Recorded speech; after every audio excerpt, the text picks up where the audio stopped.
Di sebuah arena terbesar dunia, ketika sorakan ribuan penonton bergemuruh, seorang TKI Indonesia yang diremehkan hanya karena statusnya berani mengangkat nama pencaksilat melawan master karate internasional yang angkuh. Banyak yang menertawakan, tak sedikit pula yang mencemooh. Namun ia maju dengan keyakinan penuh, sambil berbisik lirih doa. Bismillah, dengan pertolongan Allah aku tidak akan mundur. Saksikan sampai akhir, karena ada satu rahasia mengejutkan yang akan membuat semua orang terdiam. Jika kalian ingin pencaksilat Indonesia dikenal dunia dan ridho Allah selalu menaungi kita, tekan tombol like agar cerita ini bisa jadi kenyataan. Langit kota industri itu berwarna kelabu, dipenuhi asap pabrik dan bau besi terbakar. Di salah satu sudutnya, seorang pemuda Indonesia bernama Raka berjalan gontai dengan seragam buruh lusuh. Tangan dan lengannya penuh bekas luka. Tubuhnya kurus karena gaji kecil hanya cukup untuk makan seadanya. Setiap langkahnya menggambarkan beban hidup yang ia tanggung demi keluarga di kampung. Hari-hari Raka selalu dimulai sebelum matahari terbit. Ia bekerja di gudang logam, mengangkat besi berat, membersihkan limbah, hingga tubuhnya remuk redam.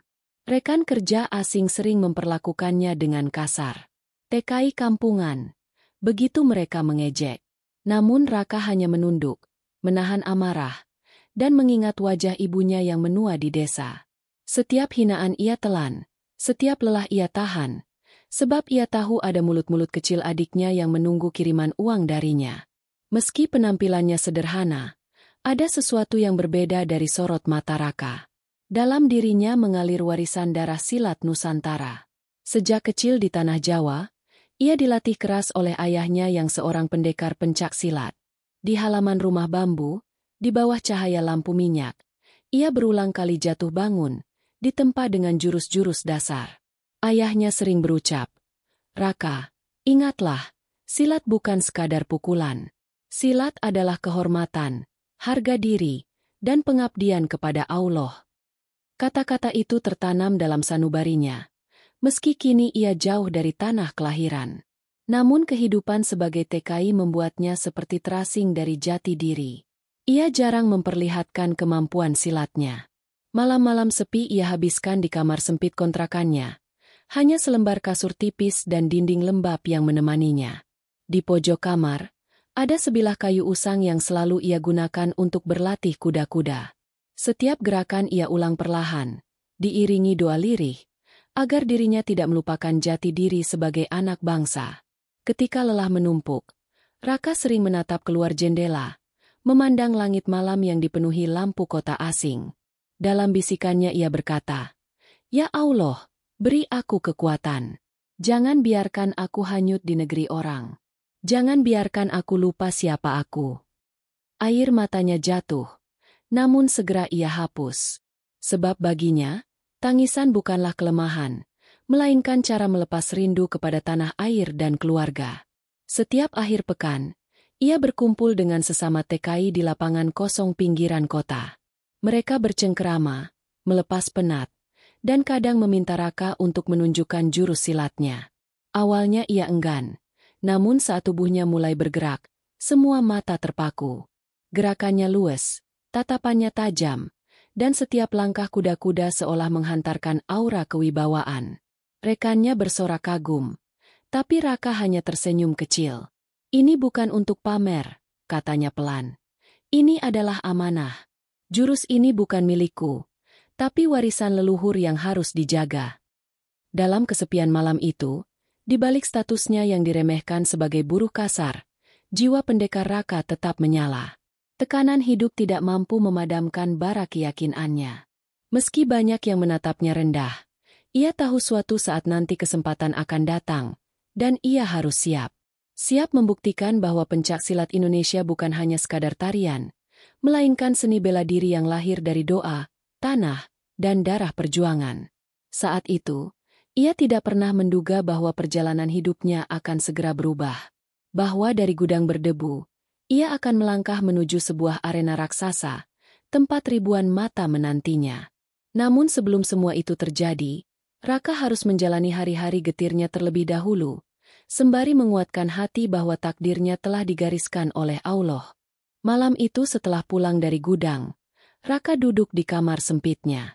Tubuhnya masih terasa sakit akibat seharian mengangkat besi, namun pikirannya tak kunjung tenang. Bayangan wajah ibunya yang keriput terus hadir dalam benak, seakan memanggilnya untuk terus bertahan. Ia baru saja hendak berbaring ketika terdengar suara ketukan keras di pintu. "Raka, keluar sebentar!" teriak seorang pria paruh-baya, majikannya sekaligus mandor gudang. Raka buru-buru membuka pintu, wajahnya penuh rasa hormat. "Ada apa, Tuan?" tanyanya hati-hati. Sang mandor menyeringai, wajahnya merah karena minuman keras. Di tangannya tergenggam sebuah kertas undangan. Ada kompetisi besar di arena kota minggu depan. Mereka mencari siapa saja yang berani menantang master karate. "Aku daftarkan namamu," katanya sambil tertawa terbahak. Raka terperanjat. Jantungnya berdegup keras. "Apa? Kenapa saya?" Suaranya nyaris bergetar. Mandor itu menepuk bahunya keras hingga hampir terjatuh. "Karena aku ingin lihat kau dipermalukan di depan ribuan orang. Kau kan suka main silat kampungan. Sekarang buktikan kalau berani melawan master sejati." Lalu ia meninggalkan Raka yang terpaku di depan pintu dengan hati terguncang. Sepeninggal mandor itu, Raka terduduk di lantai. Tangannya gemetar menggenggam undangan. Di sana tertulis jelas, World Martial Grand Arena, duel eksibisi melawan Kenjiro, Master Karate Internasional. Matanya berkaca-kaca, bukan karena takut pada lawan, melainkan karena sadar ini adalah permainan orang-orang yang ingin menjadikannya bahan tertawaan. Malam itu ia tak bisa tidur. Bayangan ribuan orang menertawakannya terus menghantui.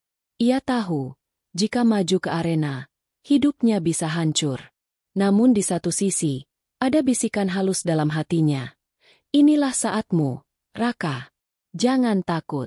Bukankah sejak kecil engkau ditempa untuk menjaga kehormatan silat? Bukankah ini bisa jadi jalan Allah mengangkat martabatmu?" Keesokan harinya kabar itu menyebar cepat. Sesama TKI yang mengenalnya merasa kaget. Sebagian mencoba menasihati agar ia menolak. "Raka, jangan gila. Itu master karate. Tenaganya bisa mematahkan tulangmu," kata seorang sahabatnya, Jono. Tapi Raka hanya terdiam. Dalam hatinya terjadi perang, antara rasa takut, rasa marah, dan rasa tanggung jawab. Sore harinya, ia pergi ke lapangan kosong tempat biasanya berlatih. Matahari hampir tenggelam, udara dingin menusuk, tapi ia tetap melangkah tegap. Ia melepaskan sepatu lusuhnya, lalu berdiri tegak. Ia mencoba jurus-jurus lama, kuda-kuda rendah, tangkisan, sapuan kaki. Nafasnya terengah, tubuhnya penuh keringat. Namun di setiap gerakan, ia merasakan ada semangat yang bangkit. Semangat yang lama tertidur kini dipanggil kembali. Di tengah latihan, bayangan ayahnya muncul dalam ingatan. Suara itu seakan nyata. "Anakku, jangan gentar menghadapi ejekan manusia. Yang penting hatimu tetap pada Allah. Ingat, silat bukan soal mengalahkan, tapi menjaga kehormatan." Kata-kata itu membuat mata Raka panas. Bulir air mata jatuh tanpa bisa ditahan. Hari-hari berikutnya, tanpa banyak orang tahu, Raka melatih diri lebih keras dari sebelumnya. Seusai bekerja ia selalu pulang lebih larut. Tubuhnya lebam, namun hatinya semakin teguh. Ia tahu, jalan yang ia hadapi bukan sekadar pertarungan fisik, melainkan pertarungan harga diri dan iman. Malam menjelang hari pertandingan, ia kembali membuka undangan itu. Tangannya mantap kali ini. Ia berwudu, lalu sholat tahajud di kamar sempitnya. Suaranya lirih tapi penuh getar. "Ya Allah, aku hanyalah hamba MU yang lemah. Jika ini jalanku, maka jadikanlah langkahku berarti. Lindungi aku dari kesombongan. Kuatkan aku untuk menjaga marwah bangsaku." Ketika sujud terakhir, hatinya merasa ringan. Ia tersenyum kecil untuk pertama kalinya setelah sekian lama. Raka tahu, ia tidak bisa lari dari takdir. Undangan itu bukan sekadar permainan orang mabuk yang ingin mempermalukannya, melainkan panggilan besar untuk membuktikan siapa dirinya sebenarnya. Hari yang ditakuti sekaligus ditunggu pun tiba. Arena bela diri terbesar di kota itu berdiri megah. Cahaya lampu sorot menembus langit malam. Sorakan ribuan penonton bergemuruh seakan mengguncang bumi. Spanduk raksasa bertuliskan nama Kenjiro, sang master karate internasional, berkibar di sekeliling arena. Wajahnya dipampang dengan tatapan angkuh, menandakan bahwa ia sudah dianggap pemenang bahkan sebelum pertandingan dimulai. Di balik panggung, Raka duduk di kursi sederhana. Seragamnya hanya celana training lusuh dan kaos putih polos, kontras dengan perlengkapan mewah para petarung lainnya. Ia menunduk, menahan gemetar yang mulai merambati tubuhnya. Dari celah tirai, ia mendengar suara penonton yang saling berbisik penuh ejekan. Itu lawannya? Buruh miskin dari Indonesia. Hahaha, pertandingan akan selesai dalam 1 menit. Apa pencak silat bisa menandingi karate? Mustahil. Setiap kata menusuk hatinya, seperti belati yang menghantam dada. Raka menutup mata sejenak, menarik napas panjang. Ia teringat doa malam-malam sebelumnya, teringat sujudnya yang panjang di kamar sempit. Bibirnya bergerak pelan. Ya Allah, kuatkan aku. Bukan untuk diriku, tapi untuk kehormatan silat dan negeriku. Tiba saatnya namanya dipanggil. Inilah, penantang tak dikenal, buruh TKI dari Indonesia, Raka. Seru komentator dengan nada mengejek. Lampu sorot diarahkan padanya. Penonton tertawa serempak. Raka melangkah dengan langkah berat namun mantap. Setiap sorakan ejekan justru membuat jantungnya semakin berdegup. Bukan karena takut, melainkan karena rasa marah bercampur sedih. Saat ia menaiki arena, Kenjiro sudah berdiri gagah dengan gi putih khas karate. Tubuhnya kekar, wajahnya penuh keangkuhan. Ia melirik Raka dari ujung kaki hingga kepala, lalu tersenyum sinis. Kau yakin mau bertarung melawanku? Kau hanya buruh kotor yang mencoba jadi pendekar. Ucapnya lantang hingga terdengar seluruh penonton. Gelak tawa kembali pecah, menertawakan Raka seakan dirinya hanyalah badut di tengah pesta. Raka menahan amarah, mengepalkan tangan hingga buku jarinya memutih. Ia teringat wajah ibunya, suara adiknya yang meminta ia cepat pulang, dan pesan ayahnya. Jangan gentar oleh ejekan manusia. Kehormatanmu bukan ditentukan oleh mulut mereka, tapi oleh hatimu yang bersandar pada Allah. Kata-kata itu membuat sorot matanya berubah. Dari sorot penuh ketakutan, kini menjadi tatapan tajam yang membuat sebagian kecil penonton mendadak terdiam. Belum dimulai pun, Kenjiro sudah melangkah mendekat, menepuk-nepuk pipi Raka dengan tangan congkak. Aku akan menghabisimu hanya dengan 1 pukulan. Ia menoleh ke arah penonton sambil tertawa. Lihatlah, silat kampungan ini akan roboh sebelum sempat bergerak. Ejekan itu menjadi api dalam dada Raka. Ia menunduk sebentar, mengambil sikap kuda-kuda rendah. Gerakannya sederhana, namun ada wibawa yang memancar. Beberapa orang di barisan penonton depan mulai saling berpandangan, heran melihat ketenangan itu. Komentator kembali bersuara lantang. Apakah Anda semua siap menyaksikan seorang buruh miskin dipermalukan malam ini? Sorakan membahana, ribuan orang berdiri, sebagian melempar tawa, sebagian melontarkan kata-kata hinaan. Tapi di tengah gelombang cemoohan itu, Raka tak lagi gentar. Justru dadanya terasa lebih lapang, seolah setiap kata ejekan adalah cambuk yang menguatkan tekadnya. Ia menatap Kenjiro lurus, tanpa berkedip. Lalu dalam hati ia berbisik, aku datang bukan untuk menjadi bahan tertawaan. Aku datang untuk menunjukkan bahwa pencak silat adalah warisan yang tak bisa diremehkan. Dengan izin MU, Allah, aku akan berdiri sampai akhir. Dentuman gong tadi masih bergema di telinga Raka. Sorakan ribuan penonton di sekeliling arena seperti gelombang yang menghantam. Namun bagi Raka, dunia terasa melambat. Ia berdiri dalam kuda-kuda rendah, menatap lawan yang gagah dan angkuh, sementara batinnya berperang dengan rasa takut yang tak terbendung. Tangan dan kakinya dingin, peluh bercucuran membasahi wajah. Ia bisa merasakan pandangan ribuan orang menekannya. Sebagian bersorak ingin melihatnya kalah, sebagian lain menatap penuh rasa penasaran. Tetapi suara-suara itu ia jauhkan. Yang ia dengar hanya degup jantungnya sendiri, berpacu seolah ingin pecah. Dalam hitungan detik sebelum lawan bergerak, Raka menundukkan kepala. Dalam batinnya ia berbisik lirih. Ya Allah, aku hanyalah hamba MU yang lemah. Aku tidak punya apa-apa selain napas dan doa. Jika ini jalanku, kuatkanlah aku. Jangan biarkan langkahku menjadi aib bagi bangsaku. Kata-kata itu membuat dadanya terasa lebih lapang. Ia merasakan kekuatan yang berbeda, bukan dari otot, tapi dari keyakinan. Kenjiro, sang master karate, menunggu dengan penuh percaya diri. Senyumnya sinis, seolah membaca ketakutan lawannya. Ia mengangkat tangan, memberi hormat setengah hati, lalu berteriak keras dengan gaya khas Jepang yang membuat penonton kembali bersorak. Sorakan itu bagai badai. Tapi justru di tengah badai itulah Raka menemukan keheningan. Sejenak ia menutup mata. Bayangan masa kecilnya di tanah Jawa hadir. Ia melihat dirinya kecil, berlatih di tanah becek bersama ayahnya. Berkali-kali jatuh, berkali-kali dipukul untuk menguatkan, namun selalu berdiri lagi. Ia mendengar suara ayahnya yang tegas. Silat bukan soal menang atau kalah. Silat adalah soal menjaga dirimu, orang-orang yang kau cintai, dan kehormatan negerimu. Bersandarlah pada Allah, bukan pada tenaga.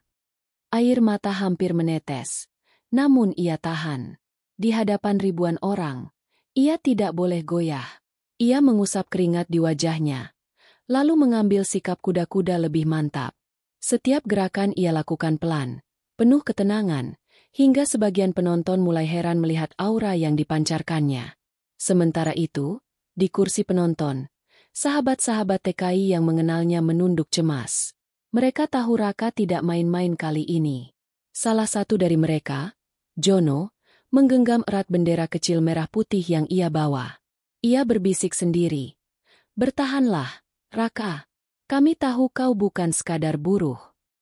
Waktu terus berjalan, dan dentuman gong berikutnya menandai awal pertarungan sungguhan.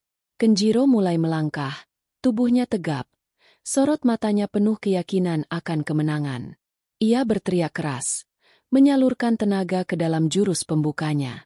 Namun sebelum serangan itu tiba, Raka menarik napas dalam-dalam. Di dalam hati ia berkata, "Aku tidak sendiri. Aku membawa doa ibuku, pesan ayahku, dan ridho Allah. Jika tubuhku jatuh, biarlah jatuh dengan terhormat. Tapi jika aku berdiri, biarlah itu menjadi bukti bahwa silat Nusantara tidak bisa diremehkan." Tiba-tiba, rasa gentar yang sejak tadi menghantuinya seakan lenyap. Kakinya terasa lebih kokoh, tangannya lebih ringan, pikirannya lebih jernih. Ia bukan lagi buruh yang diejek, bukan lagi TKI yang dianggap lemah.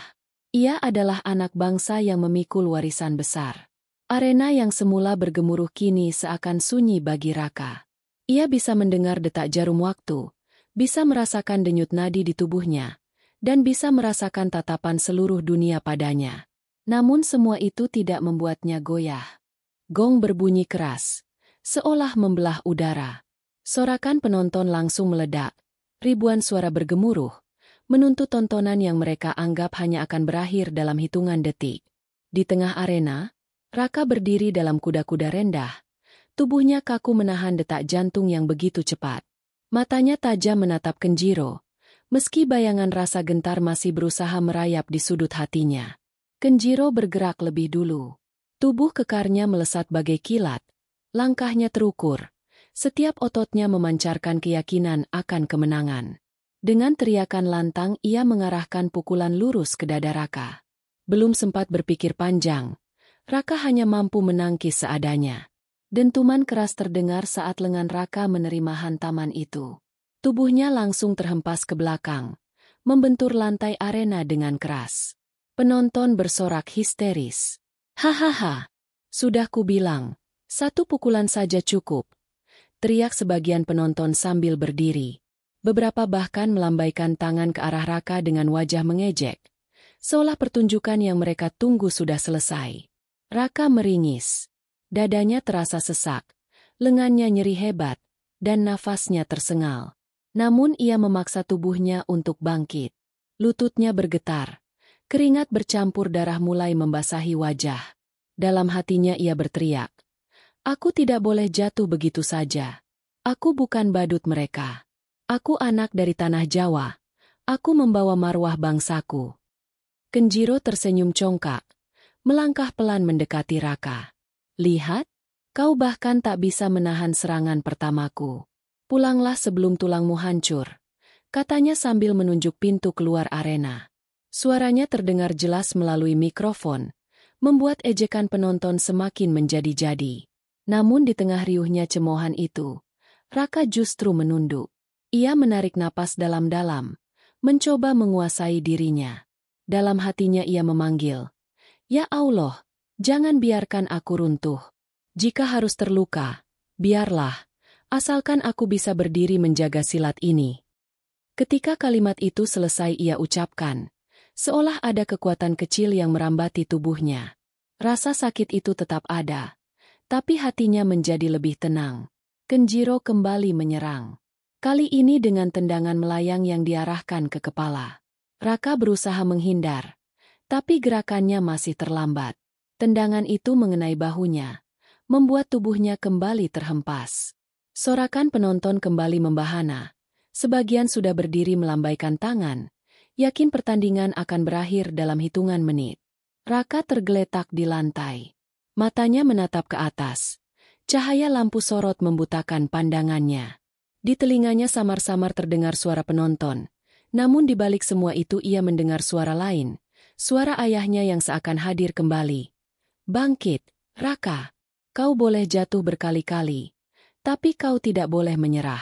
Silat adalah tentang berdiri ketika dunia ingin menjatuhkanmu." Dengan susah payah ia menggulingkan tubuhnya, menekan tanah arena dengan telapak tangannya, lalu perlahan bangkit. Lututnya masih gemetar, tapi tatapannya berubah. Dari mata itu terpancar api yang membuat sebagian penonton mendadak terdiam, kagum pada keberanian seorang buruh yang dianggap remeh. Kenjiro sempat mengernyit. Ia tidak menyangka lawannya masih berdiri setelah 2 hantaman keras. Ia menepuk dadanya sendiri, lalu mengangkat tangannya ke udara, menyulut sorakan lebih besar. Ia ingin menunjukkan bahwa pertandingan ini hanya permainan baginya. Namun bagi Raka, setiap detik adalah hidup dan mati. Dengan napas tersengal, Raka kembali mengambil sikap kuda-kuda. Ia mengatur pernapasan, menunduk sebentar, lalu dalam hati berbisik, "Jika aku harus jatuh lagi, biarlah jatuh dengan terhormat. Tapi aku tidak akan mundur, karena aku tidak sendirian.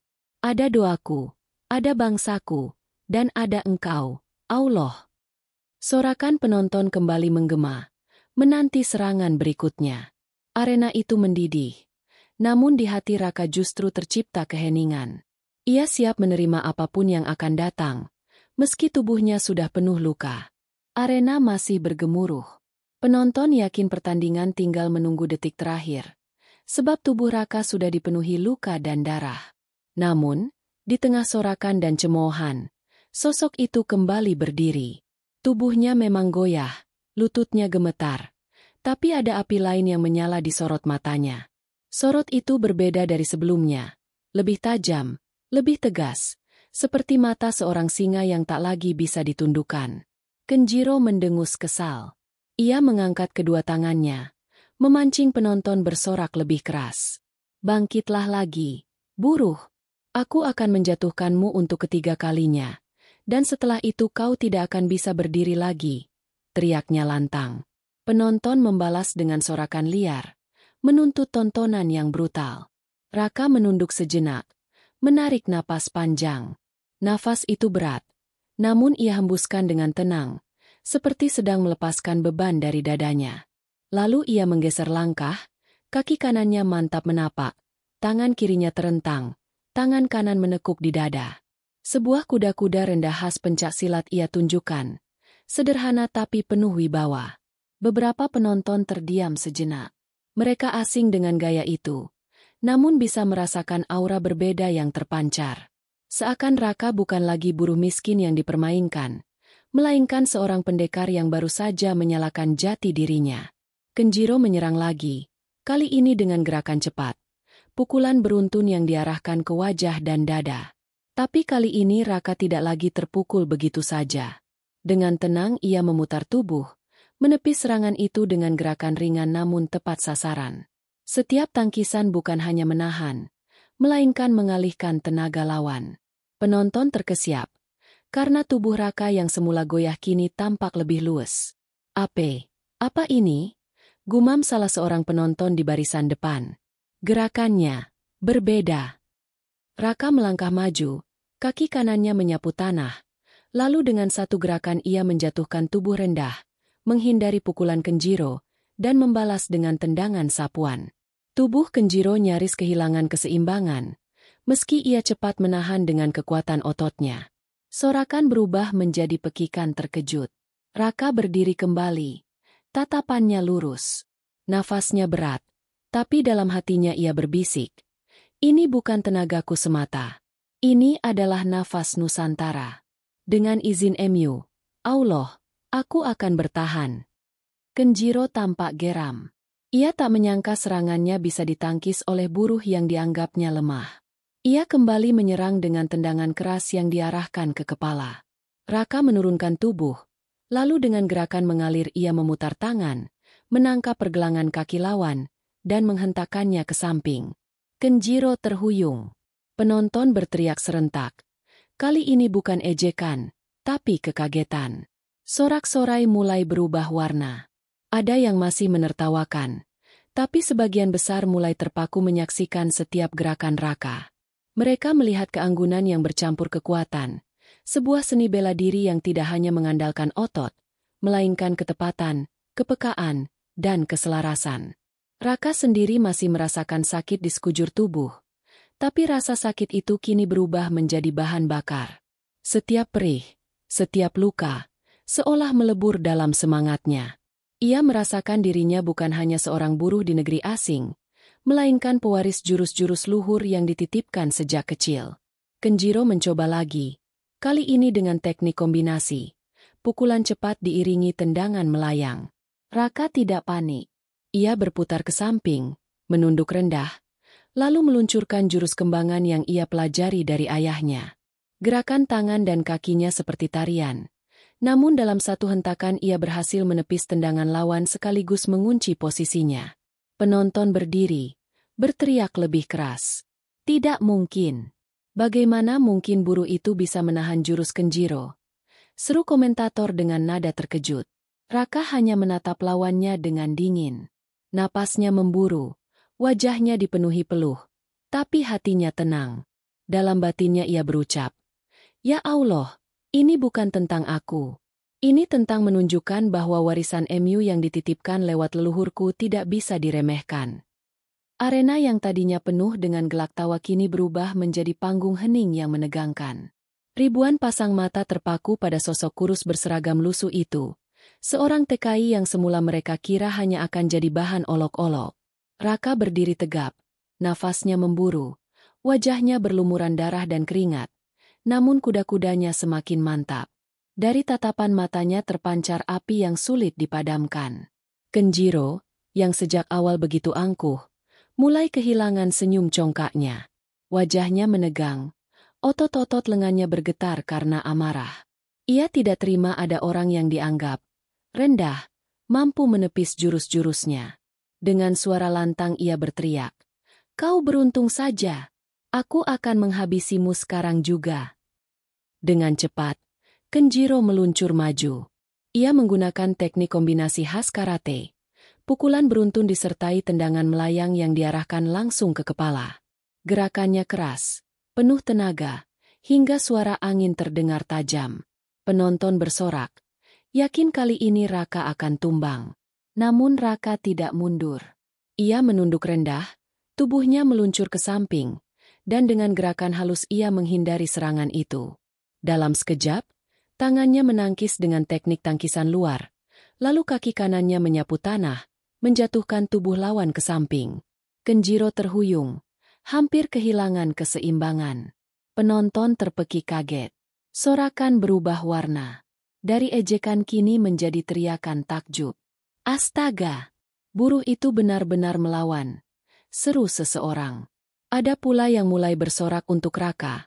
Meski masih samar di tengah ribuan suara, Raka berdiri tegak, menatap lawannya. Dalam hatinya ia berbisik, "Ya Allah, aku bukan siapa-siapa tanpa MU. Tapi engkau jadikan aku saksi di hadapan dunia bahwa silat Indonesia adalah kehormatan, bukan hinaan." Kenjiro yang marah kembali maju. Kali ini ia berusaha mengunci pergerakan Raka dengan pukulan keras ke arah dada. Dentumannya terdengar hingga kursi penonton. Tubuh Raka sempat terdorong, tapi ia bertahan, menahan serangan dengan kuda-kuda yang begitu rendah hingga telapak kakinya menghentak lantai arena. Dengan cepat ia memutar tubuh, melepaskan serangan balik. Sebuah pukulan lurus yang diarahkan ke ulu hati lawan. Kenjiro terhentak. Tubuhnya mundur beberapa langkah. Penonton terdiam sejenak sebelum akhirnya bergemuruh lagi. Kali ini dengan sorakan yang bercampur tak percaya. Mereka menyaksikan sesuatu yang jarang terjadi. Seorang buruh TKI miskin memukul balik master karate internasional. Di kursi penonton, Jono dan kawan-kawan TKI lain berdiri sambil mengibarkan bendera merah putih kecil. Mata mereka berkaca-kaca. Dada mereka bergetar bangga. "Itu dia, Raka. Tunjukkan pada dunia siapa kita," teriak Jono. Suaranya pecah karena haru. Kenjiro semakin murka. Ia ingin segera mengakhiri pertarungan. Dengan teriakan lantang ia mengerahkan jurus pamungkas. Tendangan berputar penuh tenaga yang biasa membuat lawan roboh sekali hantam. Penonton menahan napas, menunggu momen jatuhnya Raka. Namun Raka menatap dengan tatapan tenang. Di dalam hatinya, ia mengulang pesan ayahnya. Silat adalah nafas, adalah seni menyatu dengan tanah. Jangan melawan dengan amarah, tapi dengan keseimbangan. Dengan satu gerakan ia merendahkan tubuh, tangan kanannya menangkis tendangan itu. Lalu tubuhnya berputar, menghentak dengan jurus sapu jagat. Tubuh Kenjiro terlempar beberapa meter ke belakang, terhuyung keras hingga hampir keluar arena. Penonton terdiam, lalu bergemuruh dengan sorakan histeris. Tidak ada yang menyangka adegan itu akan terjadi. Raka berdiri lagi, meski dadanya naik turun berat. Ia mengangkat kepalanya, menatap ke arah bendera kecil merah putih yang dikibarkan sahabat-sahabatnya. Dalam hatinya ia berkata, "Ini bukan tentang aku. Ini tentang harga diri Indonesia. Tentang menunjukkan bahwa buruh miskin pun bisa berdiri sejajar jika membawa doa dan kehormatan bangsanya." Sorakan penonton kini bercampur. Ada yang masih mendukung Kenjiro, tapi semakin banyak yang mulai meneriakkan nama Raka, meski dengan logat asing. Arena yang tadinya menjadi tempat cemoohan, kini berubah menjadi panggung di mana silat Nusantara mulai menunjukkan taringnya. Arena masih bergemuruh setelah jurus sapu jagat yang membuat tubuh Kenjiro terhempas. Penonton berdiri, berteriak, sebagian bersorak kagum, sebagian lain masih tak percaya. Namun di tengah riuh yang memekakan telinga itu, tiba-tiba suasana berubah ketika dari barisan VVIP seorang lelaki tua bangkit berdiri. Sorot lampu sorot otomatis mengarah kepadanya, seolah tahu bahwa kehadiran orang itu bukan sembarang tamu. Rambut lelaki itu memutih, tubuhnya kurus tapi tegap. Jubah hitam panjang yang ia kenakan berkibar pelan. Tatapannya tajam, suaranya berat namun berwibawa. Dengan langkah tenang, ia berjalan menuruni tangga, masuk ke dalam arena. Ribuan pasang mata langsung mengikutinya, bertanya-tanya siapa orang itu yang berani menghentikan suasana panas pertandingan. "Siapa dia?" bisik penonton. "Kenapa semua lampu tertuju kepadanya?" tanya yang lain. Raka menoleh. Saat pandangan mereka bertemu, napasnya tercekat. Matanya melebar, tubuhnya gemetar, karena ia mengenali wajah itu. Wajah yang puluhan tahun ia rindukan, wajah yang hanya tinggal dalam bayang-bayang masa kecilnya. Itu adalah ayahnya, sang guru silat yang dulu meninggalkannya. Langkah lelaki tua itu mantap. Ia berdiri di tepi arena, menatap Raka dengan mata yang berkaca-kaca. Suaranya lantang, menggema di seluruh stadion. "Lihatlah baik-baik, anak muda itu bukan sembarang buruh. Ia adalah darah dagingku, pewaris silat Nusantara yang selama ini kalian remehkan. Dialah Raka, anak dari seorang pendekar yang memilih menghilang demi menjaga warisan leluhur." Arena hening. Sorakan berhenti seketika. tergantikan oleh bisik-bisik penuh keterkejutan. Apa? Anak seorang maestro silat? Itu benar. Bagaimana mungkin seorang buruh miskin ternyata putra seorang pendekar? Raka berdiri terpaku. Air matanya menetes, bercampur dengan keringat dan darah di wajahnya. Suaranya bergetar saat berkata lirih, hanya bisa terdengar oleh dirinya sendiri. Ayah, setelah sekian lama, engkau di sini. Ayahnya mengangguk, lalu berseru lantang lagi. Raka, ingatlah pesan yang pernah kuajarkan. Silat bukan hanya soal jurus, tapi soal hati yang berserah kepada Allah. Kau boleh terluka, kau boleh jatuh, tapi jangan pernah biarkan kehormatanmu diinjak. Kata-kata itu bagai petir yang menyambar hati Raka. Semua kenangan masa kecilnya kembali, saat ia berlatih jatuh bangun di halaman rumah bambu, saat ia menangis karena luka, saat ayahnya berkata, "Bangunlah, Raka, jangan takut jatuh. Takutlah hanya ketika kau tidak mau bangun lagi." Air mata semakin deras. Tapi kali ini bukan air mata kesedihan, melainkan campuran haru, rindu, dan kekuatan baru. Ia mengepalkan tangan, tubuhnya yang hampir roboh kembali tegak. Penonton yang semula meremehkan kini mulai bersorak dengan nada berbeda. Mereka tidak lagi menertawakan. Mereka berteriak karena kagum. Nama Raka mulai disebut-sebut dengan penuh semangat. Meski logat mereka berbeda-beda. Kenjiro yang sudah bangkit dari jatuhnya menatap dengan marah. Ia merasa dipermalukan bukan hanya oleh Raka, tapi juga oleh kenyataan bahwa lawannya ternyata pewaris seorang maestro. Jadi ini sebabnya kau bisa berdiri sejauh ini. Jangan kira aku takut hanya karena kau anak pendekar. Teriaknya, penuh amarah. Namun Raka sudah tidak sama lagi. Tatapannya kini mantap. Wajahnya penuh keyakinan. Ia membungkuk hormat ke arah ayahnya, lalu menatap lurus ke arah lawan. Dalam hati ia berucap, "Ya Allah, aku tahu engkau tak pernah meninggalkanku. Kini aku paham, semua ini bukan kebetulan. Ini adalah jalan yang kau pilihkan untukku." Ayahnya berdiri di tepi arena dengan sorot mata bangga. Untuk pertama kalinya sejak puluhan tahun, ia melihat anaknya benar-benar mewarisi jiwa seorang pendekar sejati. Sorakan penonton mengguncang udara, tetapi di tengah kegaduhan itu hanya ada dua sosok yang berdiri saling berhadapan. Raka, tubuh penuh luka tapi sorot mata menyala, dan Kenjiro, sang master karate yang kini wajahnya memerah karena amarah dan rasa terhina. Di tepi arena, ayah Raka berdiri tegap. Tatapannya seolah mengirimkan kekuatan kepada anaknya. Kenjiro melangkah maju dengan gerakan penuh tekanan. "Kau boleh anak seorang pendekar, tapi kau tetap akan roboh di tanganku," teriaknya lantang. Ia mengangkat kedua tangannya, memusatkan tenaga, lalu dengan cepat menyerang. Pukulan lurus diarahkan ke wajah Raka, diikuti tendangan keras ke perut. Gerakannya cepat, penuh amarah. Tubuh Raka terguncang ketika menerima serangan itu.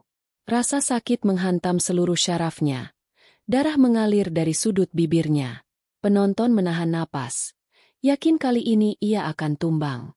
Namun dengan sisa tenaga, Raka menahan langkahnya.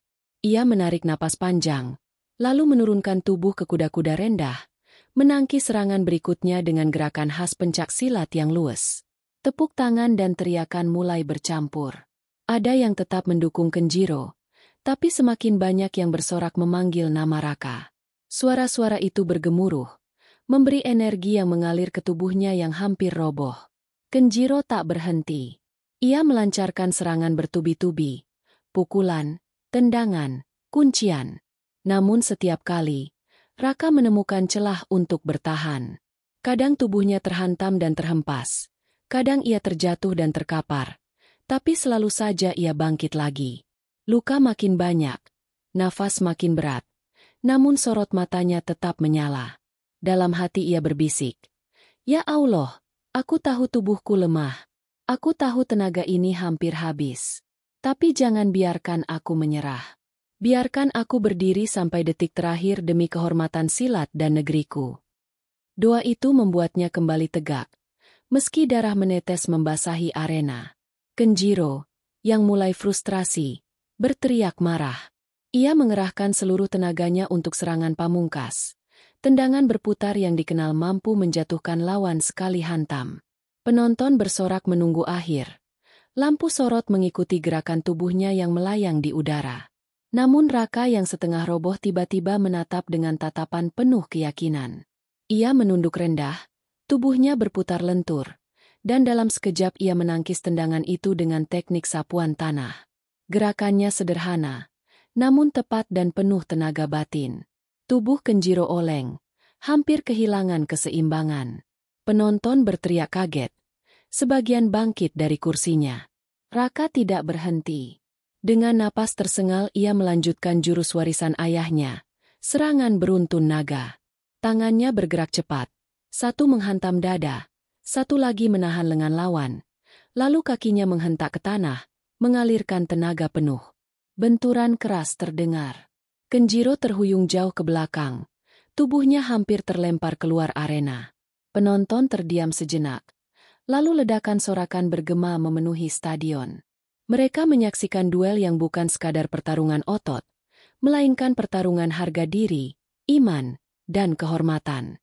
Raka berdiri terengah-engah. Dadanya naik turun cepat. Matanya setengah terpejam karena rasa sakit, tapi kuda-kudanya masih kokoh. Ia menatap lawannya dengan sorot mata yang berkata, "Aku tidak akan menyerah. Jika aku jatuh dengan terhormat. Jika aku berdiri, itu karena Engkau, Allah."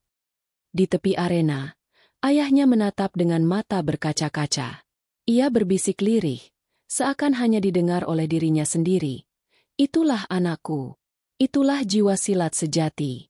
Ia mungkin miskin di mata manusia, tapi ia kaya di hadapan Allah karena hatinya tak pernah tunduk selain padanya." Arena mendidih. Sorakan bercampur teriakan memenuhi udara. Namun di tengah hiruk-pikuk itu hanya ada dua sosok yang masih berdiri dengan tubuh penuh luka, Raka dan Kenjiro. Keduanya terengah, napas berat seperti tercekik, tubuh bergetar karena kelelahan. Lampu sorot menyoroti wajah mereka yang berlumuran darah, seakan menegaskan bahwa ini adalah duel yang tidak hanya mempertaruhkan tubuh, tapi juga kehormatan. Kenjiro melangkah maju dengan langkah gontai. Amarah masih membara di matanya. "Aku tidak akan kalah dari seorang buruh miskin sepertimu," teriaknya dengan suara parau, namun penuh ego. Ia memusatkan seluruh sisa tenaganya. Tubuhnya menegang, otot-ototnya bergetar. Lalu ia melompat tinggi ke udara. Tendangan pamungkasnya, yang disebut tendangan naga langit, melayang deras mengarah ke kepala Raka. Penonton menahan napas. Ribuan mata menyaksikan detik penentu itu. Banyak yang yakin Raka tidak akan sanggup bertahan. Bahkan sebagian sudah menutup mata. Tidak tega melihat tubuh kurus itu dihantam. Raka berdiri terpaku. Tubuhnya sudah terlalu lelah. Nyaris tidak sanggup bergerak. Darah menetes dari keningnya. Pandangannya berkunang-kunang. Tapi di saat itu, hatinya justru menjadi semakin jernih. Ia memejamkan mata sejenak, lalu berbisik lirih. "Ya Allah, Engkau tahu aku hanyalah hamba yang lemah. Jika ini langkah terakhirku, maka jadikan ia langkah yang Engkau ridhau." Ketika ia membuka mata, sorot matanya berubah. Tenaga yang tersisa ia kumpulkan, bukan dari otot, tapi dari keyakinan. Ia menundukkan tubuh, merendahkan kuda-kuda, lalu menunggu momen tepat. Saat tendangan Kenjiro nyaris menghantam, Raka berputar dengan gerakan sederhana namun penuh kekuatan batin, jurus pukulan jiwa, jurus terakhir yang pernah diajarkan ayahnya. Tangan kanannya menghantam telapak kaki lawan, sementara tangan kirinya mendorong dada Kenjiro dengan kekuatan penuh. Hentakan itu tidak hanya menahan serangan, tapi juga mengalihkan tenaga balik ke tubuh lawan. Dentuman keras terdengar, seperti kayu patah dihantam palu. Tubuh Kenjiro terpental jauh ke belakang, terhempas keras ke lantai arena. Ia berguling beberapa kali sebelum akhirnya tergeletak, tak sanggup bangkit lagi. Sorakan penonton terhenti. Hening! Ribuan orang yang tadi berteriak kini membisu. Yang terdengar hanya napas terengah Raka, berdiri di tengah arena dengan tubuh penuh luka, wajah berlumuran darah, tapi sorot matanya menyalakan cahaya kehormatan. Raka menunduk, kedua tangannya mengepal. Air mata menetes, bercampur keringat. Ia tidak mengangkat tangan untuk dirinya sendiri, tidak berteriak sombong, tidak menunjukkan kebanggaan pribadi. Sebaliknya, ia menoleh ke arah bendera merah putih kecil yang dikibarkan sahabat-sahabat TKI di tribun. Suaranya parau tapi lantang. Ini bukan kemenangan seorang buruh miskin. Ini kemenangan pencak silat Indonesia. Dan aku berdiri di sini bukan karena tenagaku, tapi karena pertolongan MU, Allah. Penonton terdiam beberapa detik. Lalu ribuan suara bergemuruh kembali. Namun kali ini bukan ejekan, bukan tawa, melainkan sorakan kagum, tepuk tangan yang memekakan telinga. Nama Raka diteriakkan dari segala penjuru. Bahkan lidah asing pun berusaha menyebut namanya. Arena itu berubah menjadi lautan suara yang memuliakan sosok sederhana dari tanah Jawa. Ayahnya menatap dengan mata penuh air. Dada bergetar karena haru. Ia berbisik lirih. Engkau sudah melampaui gurumu, Raka. Engkau bukan hanya anakku, tapi anak bangsa yang mengangkat silat ke mata dunia. Raka berlutut pelan. Tubuhnya terlalu lemah untuk terus berdiri. Ia menundukkan kepala, menempelkan tangan ke dada, dan dalam hati berucap penuh rasa syukur. Terima kasih, Allah. Kau izinkan aku menjaga kehormatan ini. Biarlah tubuhku remuk, asal jiwa ini tetap engkau ridho. Sorotan lampu terakhir menyorot sosok Raka yang berlutut di tengah arena. Penonton berdiri, memberi tepuk tangan panjang yang menggema. Malam itu, dunia menyaksikan sesuatu yang tak pernah mereka duga. Seorang TKI miskin, dengan tubuh penuh luka, mampu mengalahkan master karate internasional, bukan dengan kesombongan, melainkan dengan doa, keberanian, dan harga diri bangsa.